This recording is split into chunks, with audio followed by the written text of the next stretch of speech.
Hello there. So we've been talking this month about getting started in your art and ways of approaching that and issues around some of those moments. And I've been really struck recently by how important it is to notice how we think about these things.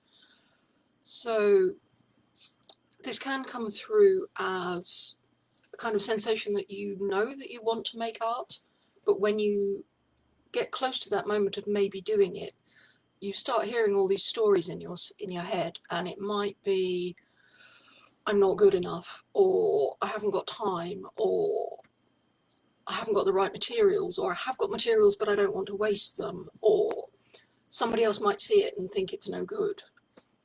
All this kind of stuff. And then, we want to do a very simple thing, but in order to do that simple thing, we have to kind of fight off this cloud of complicated stuff that kind of occupies our head and hijacks us. So I don't want to disregard these stories because I know from experience how difficult they can be to deal with and to get past. But I also don't want them to let us stop us, because then we wouldn't make art and that would be rubbish. So we have to pay attention to them, but not too much information, too much attention. So I suppose the first thing that I want to suggest is to perhaps notice, become aware of what are the stories that are in your head. So if something comes up for you, just listen to it and hear what it says and maybe write it down. It's quite helpful sometimes to externalize these things, to kind of get them outside of your mind and see them for what they are. And we can ask as well where they come from. Maybe it's a parent or a primary school teacher or another relative, or I don't know, it could be anybody, but they're often people that we meet quite early in life when our own judgment and experience isn't really very well formed yet. So they seem wiser than us, so we trust them and we take on board what they tell us. And we end up with this kind of jury of characters, these kind of judgmental characters all standing around us and watching. So it can be helpful to know who these people are, where these stories come from. So yeah, next time some of this stuff comes up for you, ask yourself, where is this coming from? Whose voice am I hearing here? And then the third thing to think about is whether they actually know what they're talking about. I mean, maybe you had an art teacher who was like a brilliant artist and a fantastic teacher, who told you you were rubbish because you were rubbish. And I don't know, personally, I don't think anybody is rubbish, but it is conceivable that you might be no good at art, theoretically.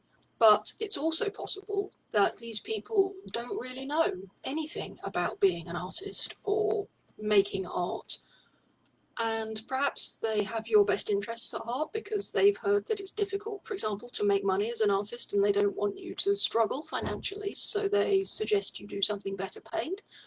And they put you off making art for that reason, because they think you won't be safe. But it's also possible that they really don't know. So we don't want to just accept these stories uncritically, because they can really hamper us in our own progress. So the third question to ask yourself if something is coming up for you is to think, is there any hard evidence that this story is true? Does this person really know what they're talking about? Is there evidence that this is real? And then you can make an informed judgment about whether you want to listen to this story and stop making art, or whether you want to make art anyway. So yeah, have a think this week.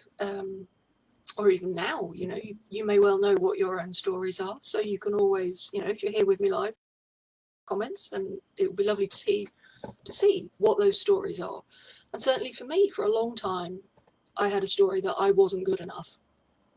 And looking back now, I can see that came from the teachers that I had in school. And yeah, a kind of funny cultural idea that you had to be kind of born this blazing genius to be allowed to make art, and it's just nonsense. So I don't listen to it anymore.